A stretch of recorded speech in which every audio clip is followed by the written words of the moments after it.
Good evening all. మనం previous క్లాస్లో aberrations గురించి డిస్కస్ చేస్తున్నాం. ఎబరేషన్స్ లో కూడా మనం డిస్కస్ చేస్తున్నటువంటి టాపిక్ ఏంటంటే క్రోమెటిక్ ఎబరేషన్. క్రోమెటిక్ ఎబరేషన్ మనకు లాస్ట్ క్లాస్ తో ఎండ్ అయ్యింది. ఒకసారి ఎబరేషన్స్ గురించి మళ్ళీ ఒకసారి చెప్పి ఈ రోజు టాపిక్ నేను స్టార్ట్ చేస్తాను. మనం చెప్పుకుంటున్న ఏంటన్నా ఎబరేషన్స్. ఎబరేషన్స్ లో మనకి 2 టైప్స్ ఉన్నాయి. అందులో ఫస్ట్ టైప్ ఏంటంటే క్రోమెటిక్. ఇది మనకి ఇప్పటివరకు పూర్తయినటువంటి టాపిక్ క్రోమెటిక్ ఎబరేషన్. మనకి ఇది కాకుండా రెండో టాపిక్ ఏంటంటే మోనోక్రోమెటిక్ ఎబరేషన్. Monochromatic okay. ఏంటి క్రోమెటిక్ అంటే కూడా మనం ప్రీవియస్ క్లాస్ లో డిస్కస్ చేసాం. ఏంటమ్మది క్రోమెటిక్ ఎబరేషన్ అంటే వెనెవర్ వైట్ లైట్ ఒక లెన్స్ ద్వారా వెళ్ళినప్పుడు ఇమేజ్ అనేది ఒక చోట ఫామ్ అవడం కాకుండా డిఫరెంట్ ప్లేసెస్ లో ఫామ్ అవడం అనేది జరిగింది. అంటే మనకి ఎబరేషన్స్ అనేవి 2 రకాలుగా ఏర్పడతాయని చెప్పుకున్నాం కదా. ఒకటేమో లైట్ వల్ల ఏర్పడుతుందని, రెండోది ఏం చెప్పాం మనం తీసుకుంటున్నటువంటి ఆప్టికల్ సిస్టమ్ లెన్స్ వల్ల ఏర్పడుతుందని చెప్పుకున్నాం. అయితే మనం ప్రీవియస్ టాపిక్ వరకు కూడా మనం క్రోమెటిక్ ఎబరేషన్ గురించే చెప్పాం. ఏంటది లెన్స్ ద్వారా మనకి వైట్ లైట్ అనేది పాస్ అయినప్పుడు, ఈ లెన్స్ ద్వారా వైట్ లైట్ అనేది పాస్ అయినప్పుడు డిఫరెంట్ పొజిషన్స్ లో ఇమేజ్ రావడం గురించి మనం డిస్కస్ చేసాం. అక్కడ మనం చెప్పుకున్నది ఏంటి, ఇక్కడ ఏర్పడేటటువంటి ఇమేజ్ సపోజ్ ఐబి అనుకుంటే ఇక్కడ ఏర్పడేటటువంటి ఇమేజ్ ఐఆర్. అక్కడ డిఫరెంట్ పొజిషన్స్ లో ఏర్పడడం గురించి మనం మాట్లాడాం. ఎందుకు అలాగే ఏర్పడిందంటే ఏం చెప్పాం, white light consist of 7 colours కాబట్టి 7 కలర్స్ కి కూడా డిఫరెంట్ వేవ్ లెన్స్ ఉండడం వల్ల అక్కడ మనకి డిఫరెంట్ పొజిషన్స్ లో ఫామ్ అయింది అని చెప్పాం. అంటే అది అలా ఫామ్ అవడానికి గల కారణం ఏంటంటే మనం ఏం చెప్తాం, ఇప్పుడు వైట్ లైట్ అంటున్నాం అవునా. ఈ వైట్ లైట్ గురించి మనం దీంట్లో మళ్ళీ 2 టాపిక్స్ మనం డిస్కస్ చేసాం. ఏం చెప్పాం, ఒకటేమో ఆబ్జెక్ట్ ఇన్ఫైనైట్ డిస్టెన్స్ లో ఉన్నప్పుడు, ఇన్ఫైనైట్. రెండోది ఇప్పుడు చెప్పాం ఫైనైట్ డిస్టెన్స్ లో ఉన్నప్పుడు మనం దీనికి సంబంధించి చెప్పాం. అయితే ఈ 2 సందర్భాల్లోనూ కూడా మనకి ఇమేజ్ అన్నది డిఫర్ అవడం గురించి మనం డిస్కస్ చేసాం. దాని తర్వాత ఏం చెప్పాం, దీన్ని కరెక్ట్ చేయడానికి లెన్సెస్ ని 2 లెన్సెస్ ని కాంటాక్ట్ లో పెట్టినప్పుడు ఆ ట్రేసింగ్ డయాగ్రామ్ కూడా మీకు గుర్తునే ఉంటుంది. ఒక కాన్కేవ్ లెన్స్ ని కాన్వెక్స్ లెన్స్ ని రెండింటిని కూడా అటాచ్ చేసి మనం ఏం చెప్పామంటే అక్కడ ఏ విధంగా ఈ ఎర్రర్ ని తగ్గించవచ్చు అన్నది కూడా మనం డిస్కస్ చేసాం. తర్వాత ఏం చేసాం, 2 లెన్సెస్ ని కొంత డిస్టెన్స్ లో సెపరేట్ చేసాం. సెపరేట్ చేసి దీని ద్వారా కూడా మనం ఎబరేషన్ తగ్గించవచ్చు అని చెప్పాం. ఏదైతే ఈ డిస్టెన్స్ లో సెపరేట్ చేసినప్పుడు ఎబరేషన్ తగ్గిస్తున్నామో అప్పుడు మనకు అక్కడ ఈక్వేషన్ కూడా డెరైవ్ చేస్తాం. ఈ డిస్టెన్స్ ఎక్స్ అయితే కనుక f1+f2/2 అని చెప్పి ప్రీవియస్ క్లాస్ లో డిస్కస్ చేస్తాం. ఇది ఈ స్టోరీ అంతా కూడా ఏంటంటే క్రోమెటిక్ లైట్. ఎప్పుడది వైట్ లైట్ తీసుకున్నప్పుడు, అంటే వైట్ లైట్ తీసుకున్నప్పుడు ఎర్రర్స్ ఏదైతే వస్తున్నాయో, అంటే ఆబ్జెక్ట్ ఫైనైట్ డిస్టెన్స్ లో ఉండనివ్వండి లేకపోతే ఇన్ఫైనైట్ డిస్టెన్స్ లో ఉండనివ్వండి, అక్కడ ఎర్రర్స్ అనేవి వస్తున్నాయి. ఆ ఎర్రర్స్ ని కరెక్ట్ చేయడానికి మళ్ళీ 2 మెథడ్లు చెప్పాం మనం. ఏంటవి 2 లెన్సెస్ ఇన్ కాంటాక్ట్, 2 లెన్సెస్ లో కూడా కలిపినప్పుడు దాన్ని కరెక్ట్ చేసాం. 2 lenses separated with some distance. ఆ సందర్భంలో కూడా మనం ఆ ఎర్రర్ని ఏ విధంగా తగ్గించవచ్చు అన్నది చెప్పుకున్నాం. అంటే ఈ ఎర్రర్ రావడానికి గల కారణం ఏంటి, నువ్వు వైట్ లైట్ ని తీసుకోవడం అంతే కదా. మరి నువ్వు వైట్ లైట్ ని తీసుకోలేదు, మోనోక్రోమెటిక్ లైట్ నే తీసుకున్నాం. అంటే సింగిల్ కలర్ లైట్ నే తీసుకున్నాం. సింగిల్ కలర్ లైట్ ని తీసుకున్నప్పుడు కూడా మనకి ఎర్రర్స్ అనేవి వస్తాయి. అంటే క్రోమెటిక్ ఎబరేషన్ లో నువ్వేం తీసుకుంటావు, వైట్ లైట్ ని తీసుకుంటావు. అప్పుడు వచ్చేటటువంటి ఎర్రర్స్ గురించి, ఇమేజ్ అనేది డిఫరెంట్ పొజిషన్ లో ఫామ్ అవడం గురించి నువ్వు చెప్తావు. అదే మోనోక్రోమెటిక్ ఎబరేషన్ నువ్వేం చెప్తావు అంటే లెన్స్ తీసుకుంటావు. ఈ లెన్స్ కి సంబంధించి ఎక్కడో ఒక ఆబ్జెక్ట్ నుంచి వచ్చేటటువంటి రేస్ అన్ని కూడా మోనోక్రోమెటిక్ అంటాం. మోనోక్రోమెటిక్.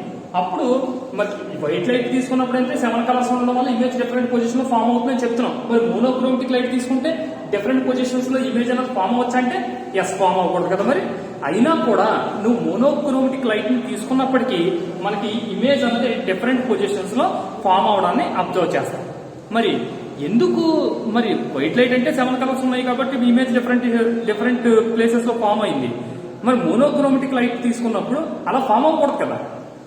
మరి మోనోక్రోమెటిక్ లైట్ తీసుకున్నప్పుడు కూడా ఎందుకు ఫామ్ అవుతుంది అంటే డ్యూ టు ఆప్టికల్ సిస్టమ్. నువ్వు తీసుకున్నటువంటి ఆప్టికల్ సిస్టమ్ లో ఉన్నటువంటి ఎర్రర్స్ కారణంగా మనకి ఇక్కడ ఇమేజ్ అన్నది సరిగా ఫామ్ అవ్వకుండా ఉంటుంది.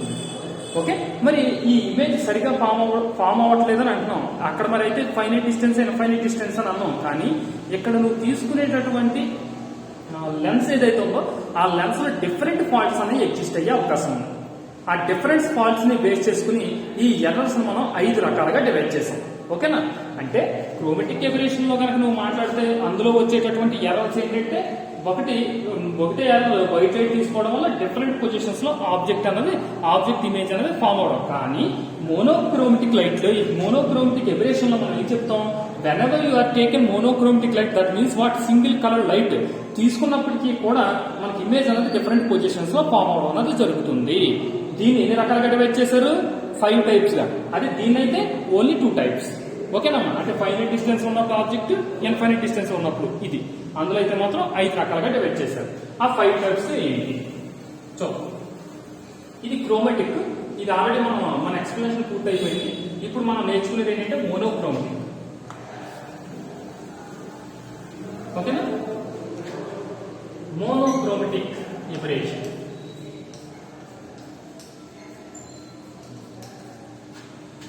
Monochromatic aberration. మోనోక్రోమెటిక్ ఎబరేషన్ లో ఉన్నటువంటి 5 టైప్స్ ఏంటంటే, ఫస్ట్ టైప్ వచ్చేసి స్పెరికల్ ఎబరేషన్. స్పెరికల్, మీరు గుర్తుంచుకుంటారా? ఇప్పుడు మనం చెప్పేటటువంటి టాపిక్స్ అన్ని కూడా దేనికి సంబంధించినవి? మోనోక్రోమెటిక్ లైట్ కి సంబంధించినవి.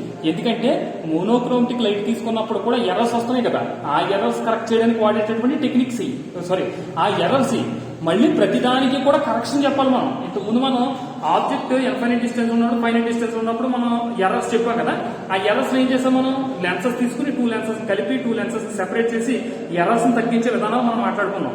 ఈ రోజు కదా, అదే ఈ టాపిక్ లో ఉద్దేశం ఏంటంటే, ఇది మళ్ళీ మోనోక్రోమెటిక్ లైట్ వల్ల వచ్చే ఎర్రర్స్ మళ్ళీ 5 రకాలుగా డివైడ్ చేశారు. 5 రకాలు చెప్పుకోవాలి, వాటిని కరెక్ట్ చేయడానికి ఏం చేయాలో కూడా చెప్పుకోవాలి మనం. అది మన టార్గెట్. ఓకే? అందులో ఫస్ట్ వన్ వచ్చేసి స్పెరికల్ ఎబరేషన్. నెక్స్ట్ రెండోది కామా. రెండోది ఏంటమ్మా? కామా. థర్డ్ వన్ వచ్చేసి ఎస్టిమాటిజం. నెక్స్ట్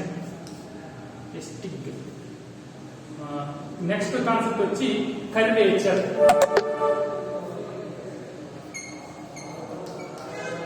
ఫిఫ్త్ కాన్సెప్ట్ వచ్చి డిస్టార్షన్.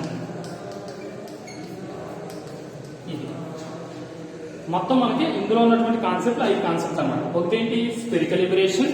రెండోది వచ్చేసి కామా. మూడోది వచ్చేసి ఎస్టిమాటిజం. నాలుగోది వచ్చేసి కర్వేచర్. ఐదోది వచ్చేసి డిస్టార్షన్. అంటే అక్కడ ఇమేజ్ లో ఏర్పడేటటువంటి లోపాలు అన్నమాట ఇవన్నీ కూడా. ఈ 5 లోపాలు, ఈ 5 ఎబరేషన్స్ ఏవైతే ఉన్నాయో, ఈ 5 ఎబరేషన్స్ కూడా మనకి పబ్లిక్ ఎగ్జామ్ లో ఒక్కొక్కటి స్పెరికల్ అయితే కనుక ఒక్కొక్కసారి ఎస్ఐ కూడా అడుగుతున్నాడు. సాధారణంగా అయితే ఒక్కొక్క షార్ట్ ఆన్సర్ క్వశ్చన్ అది. ఓకే? మీరు ఒక విషయం జాగ్రత్త గమనించాలి. ఇక్కడ మనం తీసుకున్నటువంటి 2 టాపిక్స్, ఒకటి క్రోమెటిక్ ఎబరేషన్, రెండోది వచ్చేసి మోనోక్రోమెటిక్ ఎబరేషన్. క్రోమెటిక్ ఎబరేషన్ వరకు ఒక పార్ట్, మోనోక్రోమెటిక్ ఎబరేషన్ అంతా ఒక పార్ట్ అనమాట. అంటే క్రోమెటిక్ ఎబరేషన్ నుండి ఒక ఎస్ఏ క్వశ్చన్, ఒక షార్ట్ ఆన్సర్ క్వశ్చన్ రావాలి. అలాగే మోనోక్రోమెటిక్ ఎబరేషన్ నుండి ఒక ఎస్ఏ క్వశ్చన్, ఒక షార్ట్ ఆన్సర్ క్వశ్చన్ రావాలి. ఓకేనమ్మా? కాబట్టి మనం క్రోమెటిక్ ఎబరేషన్ పెర్ఫెక్ట్ గా కనుక మనం నేర్చుకుంటే, మోనోక్రోమెటిక్ ఎబరేషన్ పెద్దగా చదవకపోయినా సరే మనం ఈజీగా మార్క్స్ గెయిన్ చేయగలుగుతాం. అయితే అన్ని కాన్సెప్ట్లు అయితే మనం నేర్చుకున్నాం. అయితే మనం పూర్తిగా కాన్సన్ట్రేట్ చేసిన ఏదో chromatic aberration or monochromatic aberration. That ఇందులో ఏంటంటే మనకి ఎక్కువ షార్ట్ ఆన్సర్ క్వశ్చన్స్ ఉన్నాయి. అంటే ఈ షార్ట్ ఆన్సర్ క్వశ్చన్స్ అన్ని కూడా నేర్చుకుంటే కనుక మనం ఈజీగా మార్క్స్ గెయిన్ చేయగలుగుతాం. ఓకేనా?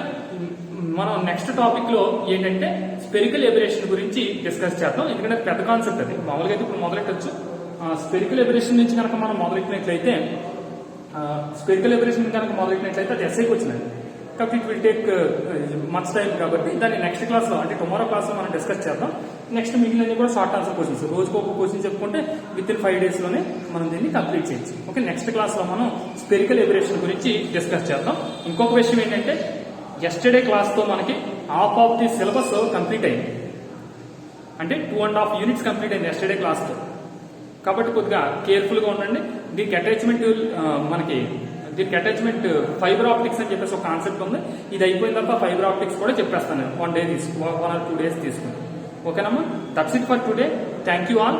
నెక్స్ట్ క్లాస్ నుంచి మాత్రం మీరు అసలు ఆప్షన్ అవ్వద్దు. ఎందుకంటే స్పెరికల్ ఆప్షన్ అంటే ప్రతి వీడియో కూడా చూడడానికి ప్రయత్నించండి. మీరు ఒక్క కాన్సెప్ట్ మిస్ చేసినా సరే, అంటే వరుస వస్తుంది ఈ కాన్సెప్ట్ ఒక సిరీస్ లో, ఏ కాన్సెప్ట్ మిస్ చేసినా సరే మనకు మిగిలిన కాన్సెప్ట్లు అర్థం కావాలి. ఓకే? దట్స్ ఇట్ అమ్మా. Thank you all.